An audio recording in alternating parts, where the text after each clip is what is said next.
Railway station या rail के अंदर चाय किसने नहीं पी है? आपने पी है, मैंने पी है, हम सब ने पी है।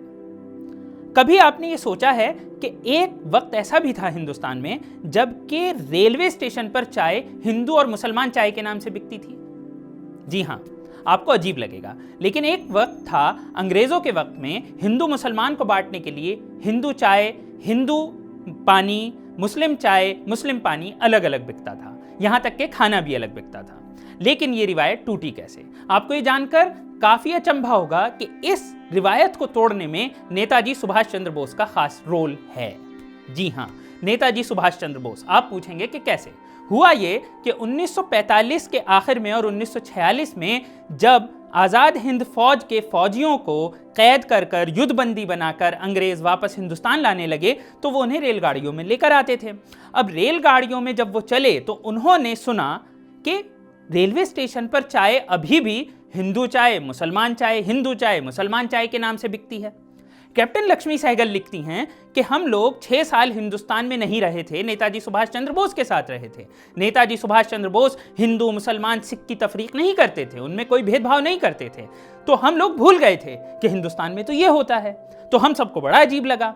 तो ऐसे में जो अफसर लोग थे उन्होंने आपस में बात की कि अरे बहुत गलत हो रहा है, इसे सही होना चाहिए, इसी वजह से हिंदू मुसलमान आपस में लड़ रहे हैं, पाकिस्तान की डिमांड हो रही है। बात 1946 की शुरुआत की है। कैप्टन लक्ष्मी सहगल खुद ये बताती हैं कि एक बार ऐसा हुआ कि ऐसी ही एक युद्धबंदियों की बटालियन जा रही थी, तो वहां पर उन्होंने जब हिंदू मुस्लिम चाय की आवाज़ सुनी तो एक युद्धबंदी यानी कि आज़ाद हिंद फौज का फौजी नीचे उतरे। उन्होंने नीचे उतरकर अपना मग उठाया जो आर्मी में मिलता है और वो सबसे पहले हिंदू चाय वाले को दिया और कहा इसमें हिंदू चाय डालो। उसने हिंदू चाय डाल दी।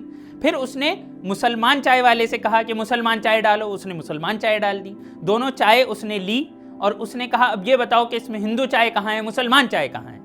तुम लोगों को पता होना चाहिए कि हिंदुस्तान में हर चाय जय हिंद चाय है। जी हाँ, उसने ये कहा। उसके बाद वहां पर एक तरीके की क्रांति आ गई, लोगों के बीच ये बात समझ में आने लगी और जहां जहां आज़ाद हिंद फौज के फौजी रेलवे में सफर कर रहे थे युद्धबंदी के तौर पर, उन्होंने लोगों को ये समझाना शुरू किया कि हिंदू पानी, मुसलमान पानी, हिंदू चाय, मुस्लिम चाय, हिंदू खाना, मुस्लिम खाना, ये बंद करें। इससे देश टूट रहा है, बंटवारे की ओर जा रहा है। जी हाँ, तो इससे लोगों के बीच भी एक चेतना, एक अवेयरनेस पैदा होने लगी। और कुछ ही महीने के भीतर असफ अली, जो कि पहले भारत के रेलवे मंत्री बने, तब तक देश आज़ाद नहीं हुआ था, इंतरिम सरकार बनी थी, लेकिन वो पहले भारतीय थे जो रेलवे के मंत्री बने। उन्होंने बनते ही जो सबसे पहला कदम उठाया वो था कि हिंदू मुस्लिम चाय और हिंदू मुस्लिम पानी, हिंदू मुस्लिम खाने को ख़त्म किया, बंटवारे की ये जड़ को वहीं पर ख़त्म किया। तो सबसे पहले हम लोग ये बात समझें कि आज हम देश को जैसा समझते हैं उसमें नेताजी सुभाष चंद्र बोस और आज़ाद हिंद फौज का जो रोल है, जो उसका इम्पैक्ट है, वो अभी भी हम उतना नहीं समझते जितना हुआ है। शुक्रिया।